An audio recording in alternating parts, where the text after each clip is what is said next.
Hora de Saúde. Oferecimento Neurogênesis. Com base no alicerce ciência, pesquisa e assistência, tem a solução neurológica para você. Hospital Santa Terezinha.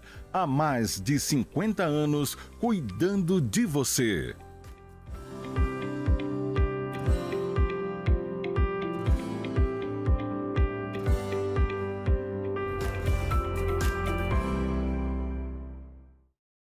Caros amigos, mais uma vez no nosso programa dominical de saúde, Hora de Saúde, que é transmitido para todo o estado do Pará pela TV RBA, aqui em Belém, canal 13, todo mundo sabe, e neste exato momento para o mundo inteiro pelo link rbatv.dol.com.br ao vivo, ou simplesmente DOL, de Diário Online, dol.com.br ao vivo para o mundo inteiro. Eu gosto de falar. Nós temos espectadores no Canadá, nos Estados Unidos, na Noruega, na Suécia, em toda a Europa Ocidental, no Líbano, em Perth, na Austrália, na África, em Luanda e em toda a América do Sul. E esse nosso programa tem o apoio da Neurogênesis, que trata todas as doenças neurológicas por neurocirurgia, neurointervenção, neuroclínica, capitaneada pelos irmãos Eric e Fernando Pascoal, e o Hospital Santa Terezinha, que deu uma repaginada, e é um hospital geral e tem várias unidades agora em Belém.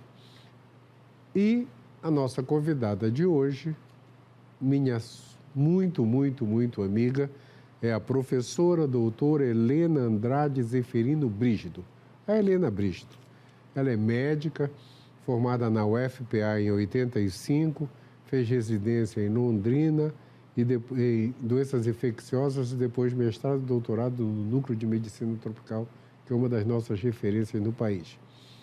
Ela trabalha na Unimed, é médica da SESMA, é professora do CESUPA e minha colega professora de doenças infecciosas na Universidade, no curso de Medicina da Universidade Federal do Pará. Helena, primeiro, super obrigado por ter aceito o convite. Tá? Eu que agradeço a oportunidade. Pois é. Me fala, Helena, da tua área, você de vez em quando está falando isso e a preocupação atual é: a Covid voltou mesmo?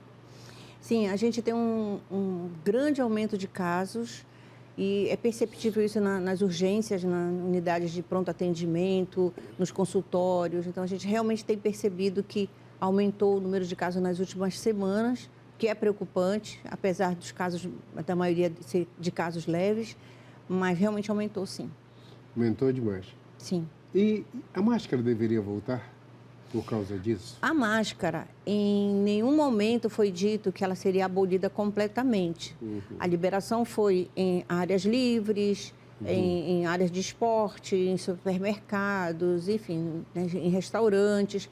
Mas todas as vezes que alguém tiver, e a gente aprendeu isso na pandemia, se alguém está com quadro respiratório, com ou sem Covid, não é gripe, não, ou é Covid, ou, enfim, usa máscara, porque isso protege a pessoa, ela está vulnerável na área respiratória superior, nariz e tudo mais, de ela adquirir. Se ela tem Covid, ela pode adquirir gripe, se ela tem gripe, ela pode adquirir Covid, ela fica mais vulnerável, principalmente quem tem sinusite, porque tem o processo inflamatório aqui, adquire com mais facilidade, e com a máscara ela não transmite para outras pessoas. Só que, assim, a população, inclusive postos de saúde, toda unidade de saúde, seja ela básica, seja ela hospitalar, os pacientes precisam ir de máscaras, porque mesmo assintomático, ele vai por outro motivo, ele vai por uma erisipela, por uma pneumonia, por uma infecção urinária, ele precisa usar máscara porque lá é um ambiente que pode ter e tem várias pessoas com quadro respiratório. Então, a máscara é uma questão de bom senso também, sabe? É preciso usar máscara porque está com quadro respiratório? Tem que usar. Eu acho até bonito quando eu vejo na rua alguém... assim, não é questão de ser bonita. Eu admiro quando eu vejo alguém de máscara, essa pessoa está respeitando a si próprio e as outras pessoas. Então, tá. Então seria uma maneira, não vou nem falar elegante, civilizada, tá? De estar no mundo atual. E que cuidados a gente tem que ter hoje com criança, com adolescente, com idoso? Antes de mais nada, nós temos as vacinas e aí tem que vacinar. Os cuidados... Isso é importante. Vacina. Na minha cabeça, vacina não se discute. Eu não sei por quê. há um tempo atrás, alguém colocou em dúvida. Eu acho que vacina é uma coisa que existe para te proteger. Na minha cabeça, nunca, quando é para vacinar, a gente nem pergunta, não tem por que ficar discutindo vacina. Então, sempre tivemos vacina para tuberculose, que é a BCG, né? As pessoas têm a marca de BCG, os idosinhos têm a marca de muito tempo. Vacina contra sarampo, isso tem segurado, isso tem controlado, né? E aí, vacina contra a Covid, que foi um grande avanço em pouco tempo. Em pouco tempo se fez as vacinas de Covid, e as pessoas questionam esse pouco tempo. Será que são vacinas seguras porque tem pouco tempo? Mas a tecnologia, ela não é recente. Então, a ciência fez com que a necessidade, né, a urgência da gente ter vacina contra a Covid, que as mortes estavam ocorrendo. Então, assim, não se discute essa coisa de... Foi um divisor de águas. Começamos a ter vacina, as pessoas começaram a ser vacinadas, tivemos um número de casos assim, né? E agora a gente está tendo, e é preciso manter a vacinação em dia para controlar a doença. O descobridor ganhou o prêmio Nobel, né? A vacina do RNA. E o pessoal ainda discute. E uma coisa que eu não entendo às vezes é médico discutindo vacina. Pelo amor de Deus, parece que ele fez curso na faculdade, não vou nem comentar isso. Que não, e não dá para entender, porque esses mesmos médicos ou qualquer pessoa que faz emite opiniões em relação à dúvida, é vacinado contra outras doenças, leva os seus filhos para vacinar. Realmente é complicado isso, porque isso atrapalha, ainda mais quem é formador de opinião, está falando que vacina não funciona. Me fala uma coisa, quem são os mais vulneráveis na história do grupo de risco? Todos os imunossuprimidos, né? Então, pessoas vivendo com HIV, pessoas com neoplasias, né? O câncer, pessoas que têm quadros hematológicos, fumantes, quem tem quadro respiratório, né? Então, quem tem fibrose pulmonar, doença pulmonar obstrutiva crônica. Então, essas pessoas têm mais facilidade de adquirir uma doença grave, e aí entra também, além desses imunossuprimidos, independente da idade, entra os da idade acima, né? De 65 anos, os idosos. Então, existe uma facilidade de terem uma doença mais grave. Inclusive, todas as internações que nós tivemos de Covid, tivemos alterações de neuropata, mas tivemos a maioria de idosos, óbitos, inclusive, em idosos, pela vulnerabilidade. Ainda eles precisam fazer a vacina, mas a própria idade, né, faz com que eles tenham essa facilidade de, quando ter uma doença pulmonar, ter uma doença mais grave. E esse remédio novo que o pessoal está usando, o Paxlovid, é isso? É assim que pronuncia? O Paxlovid é o nome comercial, né? Ele é um grande avanço. É um remédio, não é mais vacina, é um remédio. É um medicamento que a gente utiliza só que tem que ter os critérios, né? As pessoas dizem, não, mas eu quero aquela medicação. O critério tem que ser nos primeiros 5 dias de doença e precisa ser quadro leve. Um quadro grave, um quadro moderado ou grave, ou crítico, o paciente interna, enfim, e observa-se as complicações, se faz todas as condutas necessárias para o caso. Mas essa medicação, ela é disponibilizada, existe um critério muito bem colocado nos 5 primeiros dias em casos leves. E eles devem ser utilizados também em pessoas que são imunossuprimidas, né, até 65 anos e acima de 65 anos, independentemente se tem imunossupressão. É comprimido, é? É comprimido. Se usa por 5 dias. O governo distribui? Sim, está disponibilizado nas unidades básicas de saúde, né? Há uma distribuição a nível federal para os estados e municípios e existe um formulário, a gente precisa preencher, preenche o formulário, anexa o teste, né? Que a gente questiona se é necessário ter esse teste reagente, porque a gente dá diagnóstico de gripe sem fazer o exame e dizer qual é o vírus da gripe, né? Correto. Então, a gente imagina que daqui a algum tempinho, que não vai ser, esperamos que não demore, que se possa disponibilizar.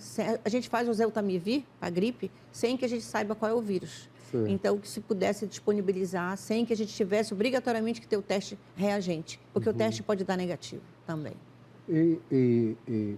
Helena, essa semana eu fui em Macapá e no voo de ida e de volta eu usei máscara normalmente. Mas 95% do pessoal dentro do avião não estava de máscara. E aí, esse tipo, hoje, pois de novo, avião, com a volta da Covid, isso avião é muito fechado, né? É.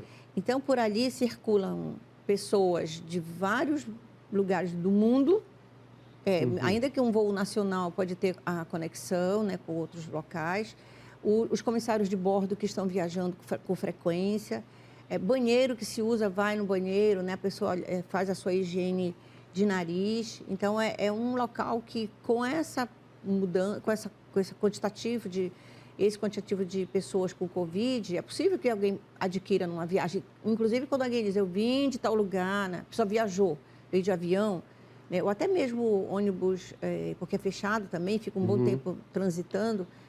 É interessante que se use. Mas, assim, é difícil a gente convencer as pessoas à utilização, porque as pessoas são muito... Elas vão para aquilo que elas consideram que é mais correto e, às vezes, não fazem o que a gente orienta, né? Mas a gente não orienta, não, né? Tem que usar porque eu estou afim que você use, não. É a recomendação oficial e como a gente falou, é questão de bom senso, né? De respeito com as outras pessoas. Certo. Agora me fala uma coisa. Então, vamos colocar bem claro, a Covid voltou. Teve aquela pandemia...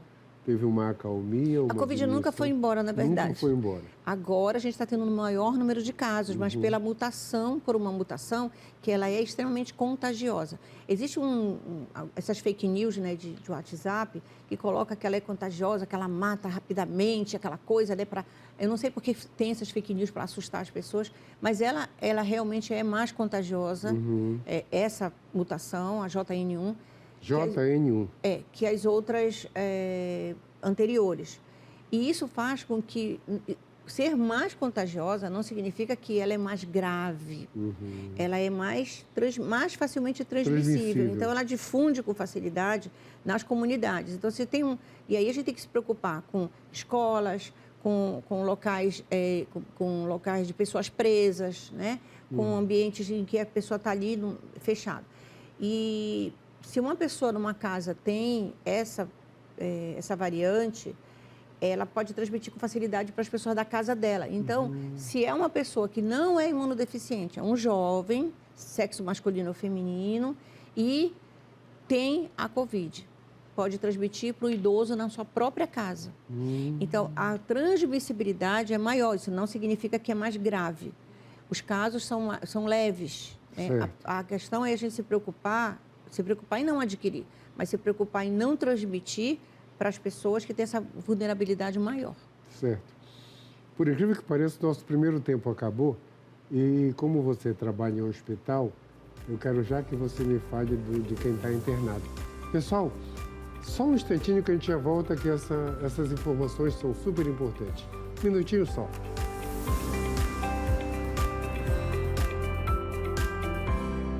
Hora de Saúde. Oferecimento Neurogênesis. Com base no alicerce ciência, pesquisa e assistência, tem a solução neurológica para você. Hospital Santa Terezinha. Há mais de 50 anos cuidando de você. A Neurogênesis atua no mercado de saúde com produtos e serviços que se moldam às diversas tendências da transformação digital.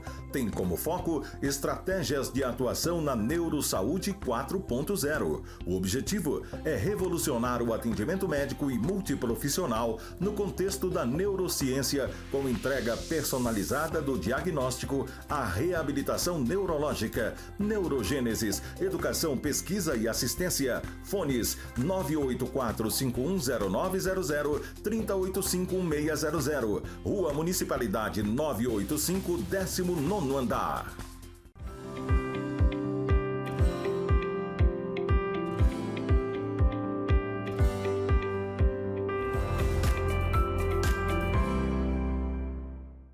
Voltamos nessa conversa de super informação a respeito da Covid, que segundo a professora Helena Brígido, nunca foi embora.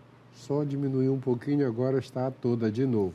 Você que trabalha em hospital, eu estou te falando você porque eu sou um cardiologista que não interna um paciente há 26 anos.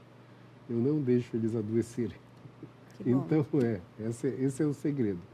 Me fala uma coisa, você que trabalha em hospital, a Covid de quem interna está naquela mesma gravidade de antigamente, intubação, decúbito ventral, aquela de ficar entubado de peito para baixo, aquelas coisas todas, ou está mais leve o tratamento? Leve nunca está, né? Porque interna, mas essas pessoas, a maioria, ainda que internada, ainda que idosos, a maioria é vacinada. Então, as pessoas internam porque elas têm alguma vulnerabilidade maior, ou a idade, ou o quadro pulmonar e tal. E elas fazem complicações bacterianas, porque Covid é causado pelo SARS-CoV-2, que é um vírus, né? Certo. E que a gente tem o Paxlovid nos primeiros dias de doença. Essa pessoa que interna, ela já tem uma semana ou mais de doença e ela faz complicações por bactéria. Então, ela precisa fazer o antibiótico. Faz pneumonia agora, faz pneumonia, né? Que tem a pneumonia viral e tem a pneumonia bacteriana e ele faz quadro pulmonar grave. E precisa de vários medicamentos para evitar tromboembolismo, para evitar embolia pulmonar, né? Que pode evoluir a óbito.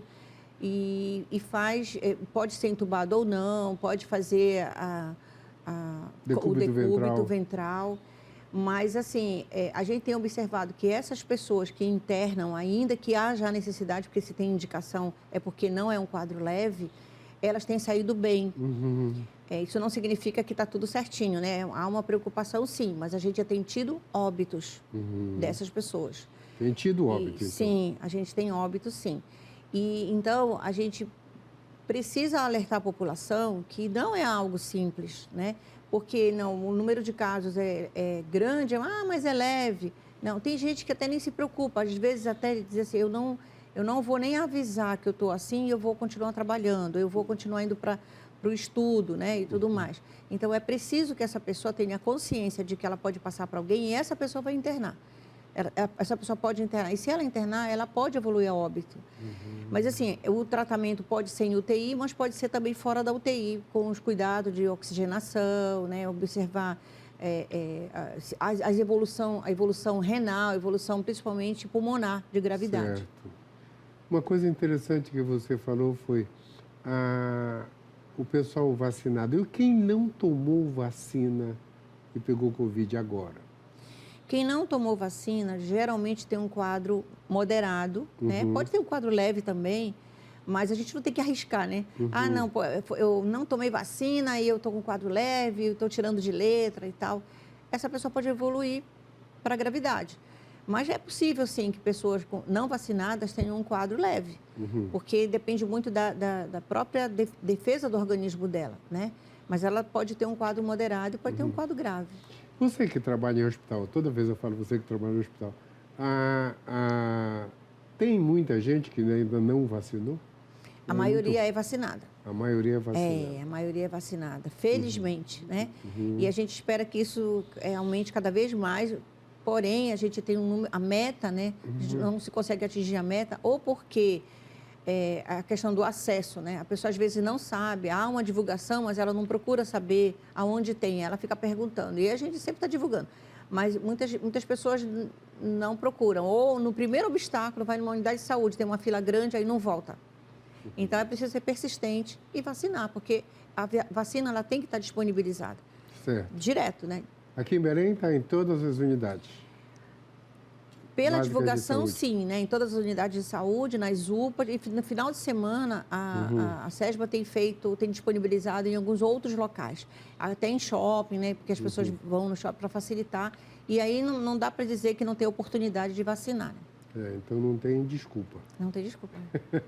Eu acho que a gente não tem mais que falar de vacina. Tem que tomar. Tem que tomar. Tem que tomar. Não tem mais que ficar, vai ter efeito colateral ou não. Antes de nós começarmos a gravar o programa, você fez um comentário, antes de nós entrarmos no estúdio, a respeito de efeito colateral, né? Você disse que se você lê a bula da Novalgina, ninguém toma, né? Se a gente entrar numa farmácia de olhos fechados, pegar a bula de qualquer medicamento e ler, tem efeitos colaterais. São produtos que são externos ao nosso organismo. E o produto vacinal também. Agora, assim, 0,0 alguma coisa de efeitos colaterais ou de algo mais danoso, é possível, né? É possível, mas assim como qualquer outro medicamento que a pessoa, inclusive, usa na sua rotina. Né? O antihipertensivo, a medicação de rotina para alguma doença ou para uma coisa aguda. Mas a vacina, ela é muito benéfica, né? E ela previne uma doença que é potencialmente grave. Então, a gente tem que estimular o uso. Com certeza. Então, pessoal, não esqueça, tem que tomar vacina, tá? Eu já tomei todas, minha família todas, meus amigos todos. Felizmente, eu não tenho nenhum amigo rebelde. Nenhum conhecido rebelde. Eu tenho muitos. Ainda tem muitos. Tenho muitos. Eu conheço médicos rebeldes, mas não são meus amigos. Eu estou falando conhecidos só. Ah, sim. Os meus amigos chegados, todo mundo segue o professor Eduardo Costa, né? Pelo menos na área médica. Quando uma pessoa tem Covid, legalmente, ela tem que ficar afastada há quanto tempo? Isso é uma pergunta que de vez em quando fazem para mim. O quadro leve, o afastamento é de uma média de 7 dias. Contanto que, com a condição, né, de que no último dia, nesse 7º dia, ela não esteja com febre. E aí ela não vai mais transmitir para ninguém. Então, mas o afastamento é do primeiro dia dos sinais e sintomas. Às vezes a pessoa vai no atendimento e faz o teste no 5º dia, digamos, né? E aí dá positivo. E aí o afastamento, alguns colegas, ou ela própria diz, então tem que ficar afastada 7 dias. Não, o afastamento é do primeiro dia dos sinais e sintomas. Ela faz o teste, constata, ou às vezes a gente pode dar o diagnóstico de Covid sem o teste positivo, mas ela fica 7 dias a partir do primeiro sinal e sintoma. E a gente orienta que dentro, já que ela está afastada do trabalho, ela em casa use máscara. Use um banheiro só para ela, né? Porque ela vai fazer a higiene do nariz e tira a máscara, né? Na hora de comer, que ela fique afastada das outras pessoas de casa, né? Às vezes ela mora sozinha, mas se mora com outra pessoa, não receber visitas, né? Principalmente de grávidas, de idosos, não ir na casa, está afastada do trabalho, então eu vou passear. Não ir na casa das outras pessoas, né? Não ir no supermercado. Ou seja, enfim, não contaminar os outros. Não contaminar os outros, não fazer essa transmissão. Certo, perfeito. Helena, me fala uma coisa, em termos de transmissão, não, em termos de uso de antibiótico, tá? Logo no começo da Covid, tinha distribuição de cloroquina, aquelas coisas todas, né? Que depois se descobriu que não tinha efeito nenhum. Se bem que eu conheço gente que ainda está tomando ivermectina até hoje, tá? Conheço gente. Embora com aquela história toda de transplante de fígado, de quem tomou ivermectina, um dia desses eu conheci alguém contando para outra pessoa que está tomando até hoje ivermectina, né? Eu até interferi na conversa, disse, olha, como médico, vou te dar um conselho, não tem nada a ver. Tá? No início da pandemia, quando nós estávamos assim, de onde veio esse vírus? O vírus foi China e tal, saiu da Ásia, Itália, já veio para a Europa, aí o receio veio para o Brasil, São Paulo, distribuiu no Brasil inteiro. Havia assim, a comunidade científica, todos nós, né? O que fazer com isso? Então, nós fazemos sintomáticos e tudo mais, mas aí veio aquela coisa, né? A possibilidade de fazer pneumonia bacteriana é grande. Tem a cloroquina é uma possibilidade, tem a ivermectina, que é uma possibilidade. A gente até entende que naquele momento em que se tinha assim, um turbilhão de informações do que fazer, a gente até entende que isso foi feito, né? Muita gente tomou essas medicações, inclusive até pessoas que trabalham dentro da ciência mesmo, porque era aquilo que a gente tinha. A gente entende isso. Mas a partir do momento que se tem artigos científicos, e a gente vai falar científico em revistas internacionais e de credibilidade e cientistas renomados, respeitados, a partir do momento que se diz que isso não funciona, isso não funciona. Então, fazer uma medicação que não funciona com as evidências científicas, aí é complicado, né? O que tem que fazer para os pacientes somente sintomáticos. Muitos pacientes chegam com a gente, né, no pronto atendimento e dizem, acho que eu estou com Covid, porque eu tive contato com alguém com Covid, e barará, e começa, e aí se faz o teste, ou ela já vem com um teste reagente, e ela vem e diz, e eu tenho que fazer tal antibiótico? E às vezes a gente vê que alguns colegas até ainda prescrevem. Então, não tem sentido isso, porque é uma infecção por vírus. O que tem que fazer é antiviral, é contra o vírus, que é o Paxlovid, nos primeiros 5 dias. Depois disso, não se faz mais nada, a não ser se faz algo para a bactéria, se o paciente complicar. Mas se ele está naquele período de Covid, com sinais e sintomas respiratórios leves, e a gente olha o orofaringe, faz a ausculta pulmonar, acompanha esse paciente, é só medicação por sintomas. Medicamento para tosse, medicamento para febre, para dor no corpo, para dor de garganta, né? Fazer pastilhas, repouso, afastamento do trabalho. E é isso, e uma boa alimentação. Um tratamento de vírus. Ela precisa, o organismo dessa pessoa precisa se restabelecer, precisa ser... a gente tem que dar condições para o organismo dessa pessoa, para que essa pessoa, o organismo dela, combata o vírus. Então, não é um antibiótico que vai combater o vírus, né? É o próprio organismo, é a parte imunológica da pessoa. Então tá, então não tem aquela de azitromicina, essas coisas todas. Não. Que bom. Minha amiga, o que é importante então? A Covid está aí, né? Se não levar a sério, ela pode até matar, como você falou. Deve-se voltar a usar máscara, né? De rotina. Tomar todas as vacinas que o Ministério da Saúde disser que a gente tem que tomar, sem ficar discutindo, né? Como no princípio. As vacinas são todas de alta tecnologia recente, com a evolução do mundo, tanto que elas são de RNA, aquela coisa toda. O descobridor ganhou o prêmio Nobel, né? E tem que se cuidar o tempo todo. Máscara, toda vez que entrar em contato, para não contaminar, até porque você pode morrer. Né? Sim, até e as máscaras, elas precisam cobrir nariz e boca. Certo. Máscara que fica abaixo do nariz, tira que ela não está protegendo nada, né? Máscara que protege, eu fico brincando, que a pessoa protege a tireoide aqui, joga fora, gente. Né? A gente vê pessoas da área da saúde também utilizando aqui embaixo para proteger o pescoço. Então, coloca protegendo nariz e boca, aperta aqui o ferrinho que tem, a maioria tem. Quando tirar, né, tem que sempre higienizar as mãos adequadamente, né, em toda a parte da mão, punho, né, aqui polegar, colocar a máscara. Tirou a máscara, higieniza as mãos, né?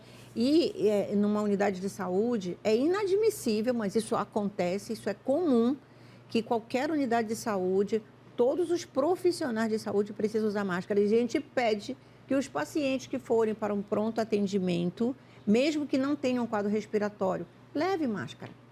As pessoas às vezes acham que a unidade de saúde vai fornecer a máscara. Nossa, se for fornecer máscara para todas as pessoas, então leve a sua máscara. Com certeza. O acompanhante também, porque o acompanhante está ali, ele não está doente, mas ele pode sair de lá e adquirir a Covid, porque a gente está tendo um número grande de casos, inclusive de gripe, né? Que gripe também é uma coisa que é complicada em idosos. Então, tem que usar máscara o tempo todo. Obrigado, minha querida. Estamos no instante final, considerações finais e pode dedicar o programa. Eu quero agradecer a oportunidade, falar com a população é sempre bom, né? E a gente espera que as informações entrem e as pessoas façam uso, né? Porque ouvir, as pessoas na hora a expressão que a gente tem do paraense, né? Do pega pra capar, que vai no WhatsApp, mas eu tô com isso, eu faço o quê? Aí eu tenho que fazer... Tem que ouvir as informações e praticar. Então, usar máscara quando tiver com quadro respiratório, usar máscara quando for uma unidade de saúde para atendimento de qualquer outra coisa que não seja quadro respiratório. E em relação à dedicação, eu quero dedicar ao meu amigo, o Dr. Wagner Valente, que está dodói, né, passou por uma cirurgia, a gente espera que ele se recupere, é uma pessoa que a gente gosta muito e que ele volte ao nosso convívio de trabalho com toda a força que ele tem. Obrigado, querida. Wagner, o programa foi para você, tá? Turma, o nosso tempo acabou de verdade. Domingo que vem a Helena volta para atualizar com o vídeo o tempo todo, quando for necessário, e uma semana iluminada para todas. Tchau, tchau.